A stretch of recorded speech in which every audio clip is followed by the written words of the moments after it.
नमस्कार, मैं कमलेश कबीर आपका एक बार फिर स्वागत करता हूं इस नए एपिसोड में। जो लोग क्रिकेट प्रेमी हैं, उनको पता है कि आईपीएल के मैच किस तरीके से होते हैं। टॉप 4 टीमों को सेमीफाइनल में जगह मिलती है, लेकिन टॉप 2 को छोड़कर 3 और 4th पोजीशन पे जो टीमें होती है उनके बीच में एक एलिमिनेटर मुकाबला होता है और उस एलिमिनेटर मुकाबले में जो टीम जीतती है उसके लिए पहले वाले मुकाबले में से जो टॉप 2 टीमों के बीच में होता है उसकी हारी हुई टीम के साथ एक बार फिर सेमीफाइनल खेला जाता है और फिर जो जीतता है उसकी भिड़ंत होती है जो टॉप 2 टीमों में पहले ही मैच में जो जीत जाता है उसके साथ में। तो भारतीय जनता पार्टी की उत्तर प्रदेश में 2 बार की सरकार, योगी आदित्यनाथ का अपना एक जलवा और जिस तरीके से हिंदुत्व के ब्रांड, ऐसी स्थिति में योगी आदित्यनाथ को सीधे तौर पर विधानसभा चुनाव में इस बार आपको देखने को मिलेगा कि वो फाइनल में बैठे हैं। लेकिन अब सवाल यह उठता है कि उनका मुकाबला किससे है, क्योंकि मुकाबले में अब 2 टीमें, 2 पार्टियां, 2 राजनीतिक दल, समाजवादी पार्टी और कांग्रेस पार्टी, दोनों ने पहले ही जो है वो अपने मंसूबे जाहिर कर दिए हैं। तो पहले मैं बात करूंगा कांग्रेस पार्टी की। कांग्रेस पार्टी अब तक जिस रणनीति पर चल रही थी 2024 के बाद से, हालांकि राजनीतिक विश्लेषक और बहुत सारे बुद्धिजीवी लोग जो कम से कम 20 से 25 साल से राजनीति को देख रहे हैं उसके ऊपर कमेंट करते हैं, उनके हिसाब से देखें तो आपको लगेगा कि समाजवादी पार्टी बड़ी जो है वो आगे दिखाई देती है रणनीतिक तौर पर। लेकिन पिछले 5 साल का जो मेरा जो अनुभव है उसको अगर देखते हैं, क्योंकि मैं पिछले 3 साल से राजनीतिक विश्लेषक के तौर पर राज्य पॉलिटिक्स के ऊपर कुछ वीडियो बना रहा हूं। 2024 से पहले राहुल गांधी और कांग्रेस पार्टी की हैसियत वो नहीं थी जो अब जाकर कांग्रेस पार्टी मानती है, क्योंकि उस वक्त कांग्रेस पार्टी की सीटें पहले 54 और फिर उसके बाद में 44 सीटें होकर रह गई। तो कांग्रेस पार्टी को अपने आप को खड़ा करने के लिए एक गठबंधन की जरूरत थी और उस गठबंधन की रूपरेखा तैयार होती है 2023 में। भले ही वो नीतीश कुमार के हाथों हो, लेकिन कांग्रेस पार्टी को लगा कि अगर सीटों का बंटवारा हो जाता है तो दूसरी पार्टियों के वोट उनको मिल जाएंगे, वरना उससे पहले तक स्थिति यह थी कि कांग्रेस पार्टी का जो परंपरागत वोट था, आप उसको मुस्लिम वोटर कह सकते हो, वो क्षेत्रीय पार्टियों ने उसके ऊपर कब्जा कर लिया था और कांग्रेस पार्टी लगातार कमजोर हो रही थी। तो 2024 में इस गठबंधन में कांग्रेस पार्टी साथ लड़ी और दूसरी क्षेत्रीय दलों की प्रभाव वाली जो सीटें थी, जहां पर कांग्रेस पार्टी को उन राज्यों में जो सीटें दी गई उनमें जीत हासिल हुई और कांग्रेस पार्टी की सीटें 99 हो गई। उसके बाद कांग्रेस पार्टी को अब लगा कि अब यह सही वक्त है कि क्षेत्रीय दलों को कमजोर किया जाए ताकि कांग्रेस पार्टी रनर अप की भूमिका में कम से कम आ सके। अब यहां पर इससे पहले अगर आप देखोगे तो क्षेत्रीय दलों के बजाय कांग्रेस पार्टी उनसे भी फिसड्डी नजर आती थी। तो कांग्रेस पार्टी को दूसरे नंबर की पार्टी बनने के लिए क्षेत्रीय दलों को कमजोर करना पड़ेगा।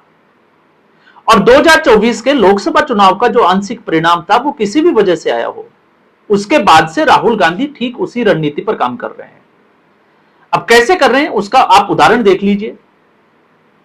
हरियाणा का विधानसभा चुनाव हुआ, कांग्रेस पार्टी ने आम आदमी पार्टी की बड़ी मिन्नतें करने के बावजूद गठबंधन में हिस्सा नहीं लिया, क्योंकि गठबंधन में चुनाव लड़ने का मतलब था कि अगर आम आदमी पार्टी कुछ सीटें निकालने में, 5 से 7 सीटें निकालने में कामयाब हो जाएगी तो फिर भारतीय जनता पार्टी के विकल्प के तौर पर अगले चुनाव में लोग आम आदमी पार्टी को देखने लग जाएंगे।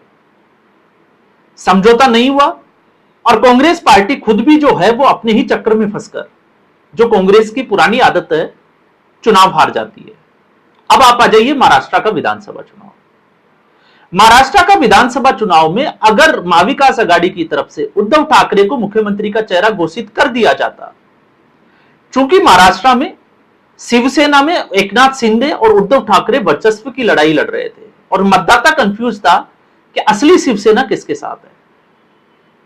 अब जो लोग बाला साहब ठाकरे से जुड़े हुए थे, उद्धव ठाकरे को मुख्यमंत्री का चेहरा नहीं बनाने की वजह से वो महाविकास आघाड़ी के साथ नहीं गए। तो एक इसका सीधे तौर पर फायदा हुआ एकनाथ शिंदे को और नुकसान हुआ महाविकास आघाड़ी को। लेकिन कांग्रेस पार्टी ने यहां पर बाजी मार ली, और बाजी कैसे मारी, कहीं ना कहीं एनसीपी शरद पवार टूट गई और उद्धव ठाकरे की शिवसेना टूट गई। तो फायदा किसको हुआ? कांग्रेस पार्टी को। तो कांग्रेस पार्टी ने अपनी जो स्थिति थी उस स्थिति में उद्धव ठाकरे और शरद पवार को लाके खड़ा कर दिया, और उसके बाद जो स्थिति बनी, जो बाला साहब ठाकरे जिसकी राजनीतिक विरासत और उसकी हैसियत को अगर आप समझना है, तो किसी भी राजनीतिक दल के बड़े से बड़े नेता को अगर बाला साहब ठाकरे से मिलना था तो उनको मातोश्री जाना पड़ता था। और उद्धव ठाकरे 10 जनपद सोनिया गांधी के बंगले और राहुल गांधी के बंगले के बीच में चक्कर काटते हुए नजर आ रहे हैं। तो कांग्रेस पार्टी अपनी रणनीति में कामयाब हुई, जिसकी हम लगातार जो है वो चर्चा कर रहे थे। और फिर बिहार का विधानसभा चुनाव, उस वक्त क्योंकि दिल्ली का मैंने इसलिए छोड़ दिया क्योंकि कांग्रेस पार्टी ना 3 में थी ना 13 में थी, लेकिन बिहार का विधानसभा चुनाव, उसके ठीक 2 महीने पहले जब चुनाव आयोग ने चुनावों की तारीखों की घोषणा की थी और राहुल गांधी ने चुनाव आयोग में गड़बड़ियों को लेकर प्रेस कॉन्फ्रेंस की थी, उस दिन भी मैंने वीडियो बनाया था, आप उठाकर देखिए। उस वक्त 2-4 वीडियो मेरे ठीक उसी तरीके के थे कि राहुल गांधी इस विधानसभा चुनाव में तेजस्वी यादव के वर्चस्व को मिटाकर रख देंगे, क्योंकि अगर बिहार में कांग्रेस पार्टी को मजबूत होना है, मुस्लिम वोटर को अपनी तरफ खींचना है, क्योंकि मुसलमान वोट बैंक का एक पैटर्न जो है वो हमेशा से रहा है। जो पार्टी पहले कांग्रेस पार्टी के साथ थे और अब जो पार्टी भारतीय जनता पार्टी को हरा सके, मुस्लिम वोटर कांग्रेस पार्टी को छोड़कर उस पार्टी के साथ जाने को तैयार है, चाहे वो AIMIM हो, आरजेडी हो या कोई भी पार्टी हो, समाजवादी पार्टी हो।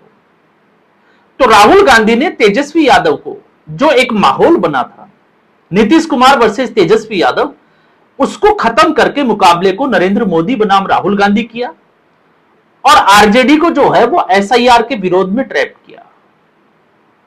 और फिर रही सही खसर, पूरे चुनाव में यह दिखाया राहुल गांधी ने, लालू प्रसाद यादव के वो आवास पर भी गए, आपको पता होगा कुछ चिकन मटन बनाते हुए फोटो तक उन्होंने जो है वो सोशल मीडिया पर डाली, लेकिन उलझाए रखा। और आखिरी वक्त में अगर आप 11 अक्टूबर से लेकर 16 अक्टूबर की राहुल गांधी की गतिविधि के ऊपर नजर डालोगे, तो एक तरीके से जो मतदाता कांग्रेस पार्टी का हो या आरजेडी का हो, उसको कंफ्यूज करके रख दिया। सीट शेयरिंग पर बात ही नहीं करने दी, उस पर फॉर्मूला तय ही नहीं होने दिया। और उस वक्त भी हमने बात की थी कि जिस वक्त लैंड फॉर जॉब्स के मामले में पूरा यादव परिवार, लालू परिवार दिल्ली में था, राहुल गांधी ने, जो राहुल गांधी तेजस्वी यादव के एक टेक्स्ट मैसेज का जवाब दे, वो जवाब तक बहुत दूर की बात है, उन्होंने मिलने तक का जो है वो समय नहीं दिया। उसके बाद उम्मीद ये थी कि राहुल गांधी बिहार जाएंगे, सीट शेयरिंग पर बात करेंगे, लेकिन राहुल गांधी चले गए एक IPS ने जिसने आत्महत्या की थी हरियाणा दलित कार्ड खेलने। उसके बाद वो चंडीगढ़ जाते हैं, चंडीगढ़ से एक दिन के लिए शिमला चले जाते हैं, शिमला के बाद जो है वो दिल्ली लौटते हैं। और जब उनको जाना था कि आखिरी में एक ही दिन बचा है नामांकन के, उससे पहले सीट शेयरिंग जरूरी है, तो वो रायबरेली चले गए जहां एक दलित की हत्या कर दी गई थी। लेकिन नामांकन तक राहुल गांधी बिहार नहीं गए, और उसके बाद से आरजेडी 25 सीटों पर आ गई। आज स्थिति यह है कि एक भी विधायक टूटता है तो तेजस्वी यादव नेता प्रतिपक्ष की भूमिका से बाहर हो जाएंगे। तो एक तरीके से तेजस्वी यादव को निपटा दिया। और जिस दिन विधानसभा के परिणाम आए थे, हमने बात की थी कि अब जो है वो अगला नंबर समाजवादी पार्टी का है। टीएमसी को कैसे निपटाया, एक स्टेटमेंट देके, और अब जो है वो लग रहा है कि बची हुई जो टीएमसी है, 2-4 लोग हैं, उनको कांग्रेस में शामिल कर लिया जाए। तो अब बारी है अखिलेश यादव की। तो अखिलेश यादव 37 सीटों के साथ लोकसभा में उत्तर प्रदेश में जब जीत कर आए, तो एक राष्ट्रीय चेहरा बनने का भरपूर प्रयास किया। तो इस बार कांग्रेस पार्टी ने ठान लिया कि वो उस एलिमिनेटर मुकाबले से पहले ही जो है वो समाजवादी पार्टी का एक तरीके से बेड़ा गर्क कर देंगे। और ये अब जो है वो धरातल पे दिखाई दे रहा है। तो जो लोग बीजेपी के सामने टक्कर की बात कर रहे हैं, पहले उनको सोचना पड़ेगा। पहला है राजेंद्र पाल गौतम। राजेंद्र पाल गौतम पहले क्या थे आपको पता ही होगा, और किस तरीके से वो स्टेटमेंट देते थे हिंदू और सनातन धर्म को लेकर। कांग्रेस पार्टी ने उत्तर प्रदेश भेजा। उत्तर प्रदेश की धरती पर पांव रखते ही उनका एक स्टेटमेंट आता है कि कांग्रेस पार्टी बड़े भैया की भूमिका में है। मतलब ये सीधे तौर पर कटाक्ष था समाजवादी पार्टी की तरफ कि कांग्रेस पार्टी नेशनल पार्टी है, उसके पास 99 सीटें हैं और अब इस बार चुनाव में कांग्रेस पार्टी बड़े भाई की भूमिका में रहेगी, यानी कि कांग्रेस पार्टी जैसा कहेगी समाजवादी पार्टी को वैसा ही मानना पड़ेगा। और फिर आते हैं इमरान मसूद। इमरान मसूद का स्टेटमेंट कि समाजवादी पार्टी मुसलमानों और मुस्लिम नेताओं की जो है वो उपेक्षा कर रही है। अब इस स्थिति में अगर आप देखते हो तो समाजवादी पार्टी के ऊपर यह दिया गया स्टेटमेंट और उसके बाद समाजवादी पार्टी के नेताओं के स्टेटमेंट उठाकर देखोगे तो अब कांग्रेस पार्टी और समाजवादी पार्टी मुस्लिम वोट बैंक को लेकर आमने सामने खड़े दिखाई दे रही है। अब इमरान मसूद, क्योंकि समाजवादी पार्टी सीधे तौर पर आरोप लगा रही है कि बिना कांग्रेस पार्टी की हाईकमान के ये हो ही नहीं सकता, तो आप याद करिए मल्लिकार्जुन खड़गे हैदराबादी बिरयानी संसद के बाहर और किस तरीके से मुस्लिम वोट बैंक किसी भी पार्टी के साथ नहीं जाना चाहिए उसके लिए क्या कहते हुए दिखाई दे रहे थे। तो अब कांग्रेस पार्टी अपना जो वोट बैंक था मुस्लिम वोट बैंक उसको वापस हासिल करने के लिए कहीं ना कहीं समाजवादी पार्टी को उसी तरीके से जिस तरीके से तेजस्वी यादव को निपटाने का प्रयास कर रही है। तो अब समाजवादी पार्टी और कांग्रेस पार्टी आमने सामने खड़ी दिखाई दे रही है और जिन लोगों को लगता है कि अखिलेश यादव अभी मुक्तेश्वरानंद के पास जो है वो 4 महीने में 2 बार जा चुके हैं, राम मंदिर के चढ़ावा चोरी को लेकर जो है वो मुद्दे बना रहे हैं, तो ये हमारी जो है वो आकलन की सबसे बड़ी भूल हो गई। क्योंकि आज भी जो हिंदुत्व को मानता है, जो सनातनी है, वो योगी आदित्यनाथ के साथ खड़ा दिखाई देता है।